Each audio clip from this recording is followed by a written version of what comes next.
Hello, everybody. It is February 7th on a Sunday, and we're going to take a quick look at CELO and see how the price action is moving.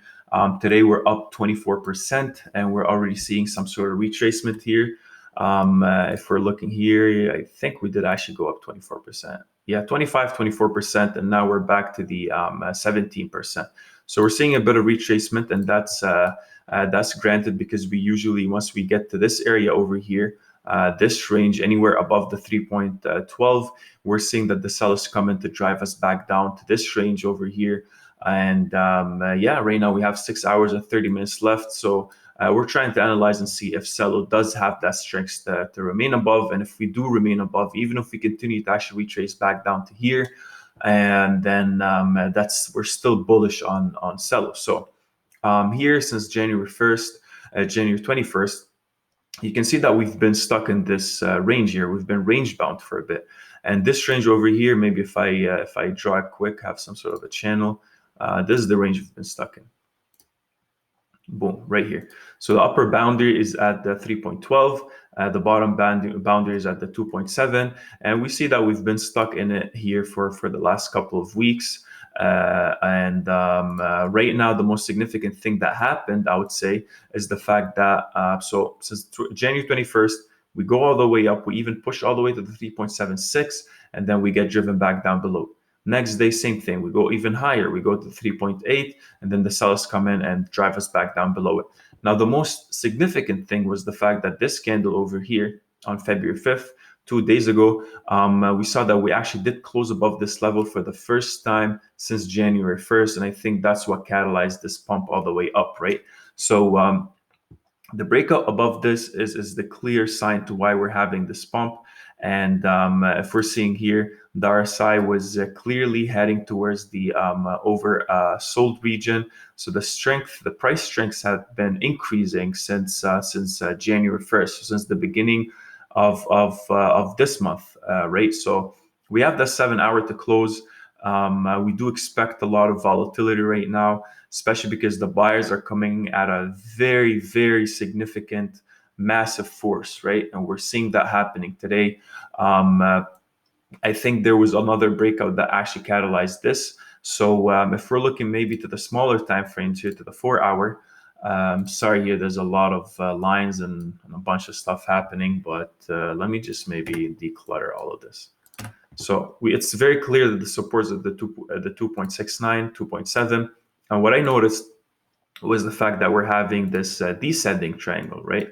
So the descending triangle was telling us that, over time here since January 21st, we went back down. And ever since, the sellers are coming in at a more aggressive rate, driving us back below as we move forward in time. The buyers are coming in at a steady rate at the 2.7. They're providing that support, right? And the 55 EMA, same thing. We're finding that support is like a magnet.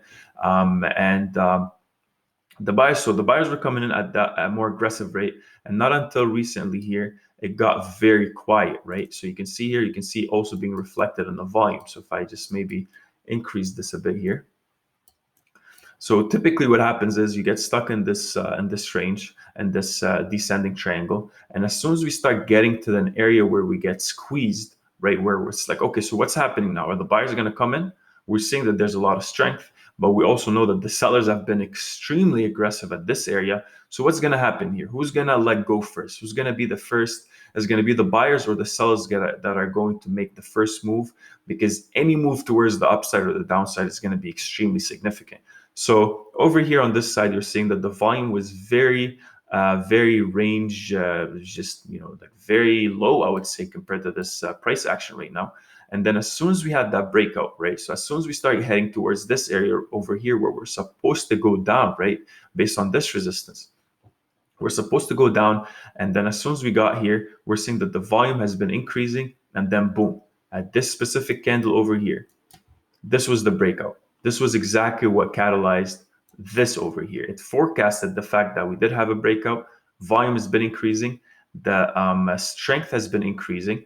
And even if you're seeing here on the momentum side, so when we got the areas over here where we're still deciding if this is going to go up or down, we're supposed to come down here and actually give up that momentum to the sellers where they're supposed to now take control. but that didn't happen. We saw that we started spiking back up.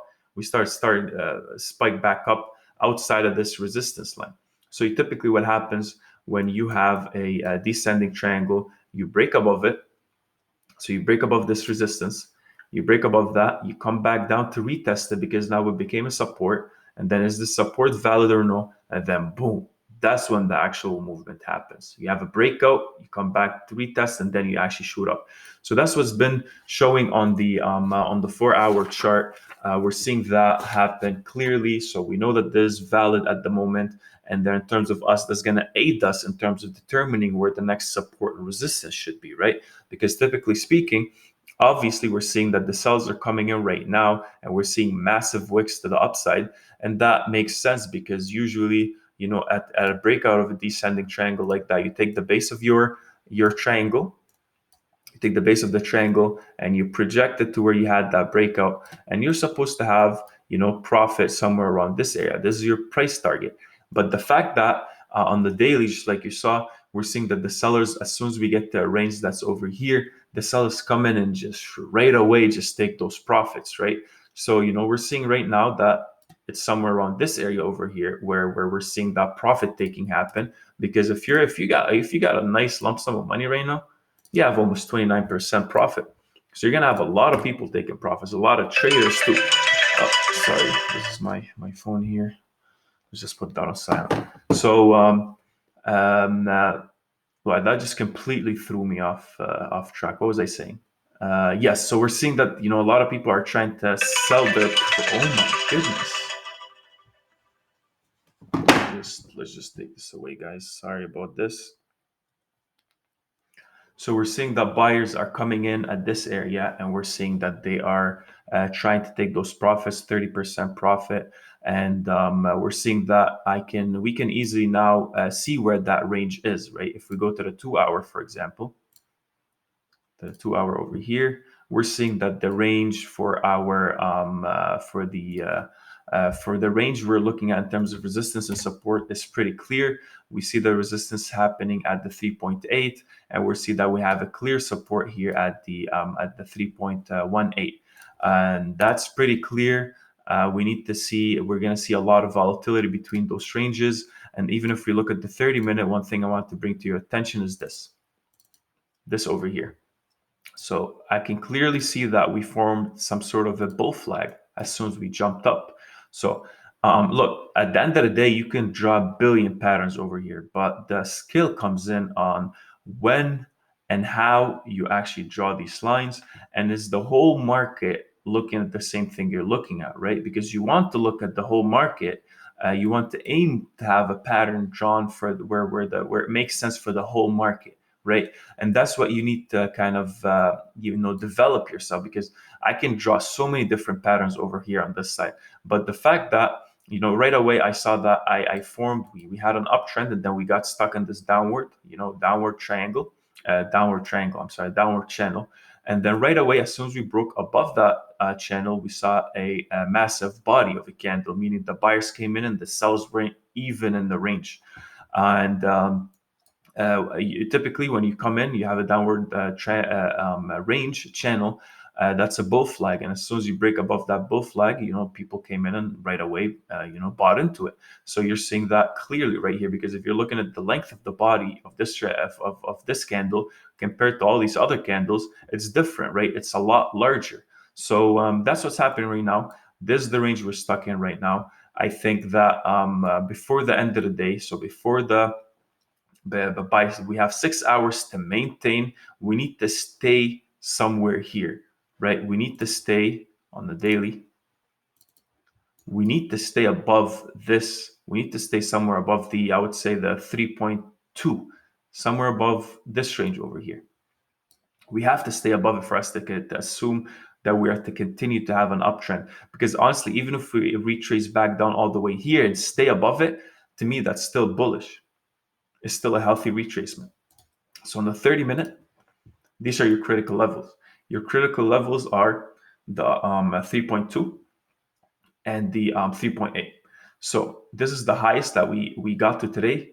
And then if we actually see a retracement back to this range over here, this range where we're seeing a lot of wicks to the bottom, where buyers are coming in regardless of what's going on. We're seeing that the buyers right now are actually in control of the price action. So we need to see if we actually do retrace back down. We need to retrace back down to the 3.4, between the 3.4 and the 4.8 and the 3.40. And if that doesn't happen, then even if we retrace back to the 3.2, but at least we need to close above the range we drew on the daily chart. So right now, I don't see, just the fact that we're seeing a lot of wicks here to the bottom indicating that buyers are coming in. I don't think CELO has a problem going back up to the 3.8. But this is on the smaller time frames. We need to see that reflected on the bigger time frames. So if you want to see this analysis at the end of the day too, make sure you join our Discord. We're going to put that analysis. It's a lot quicker than YouTube. And yeah, if you see anything here in the price action that I missed, let me know. And if you like the video, please like, comment, share, and subscribe. And thanks for watching again.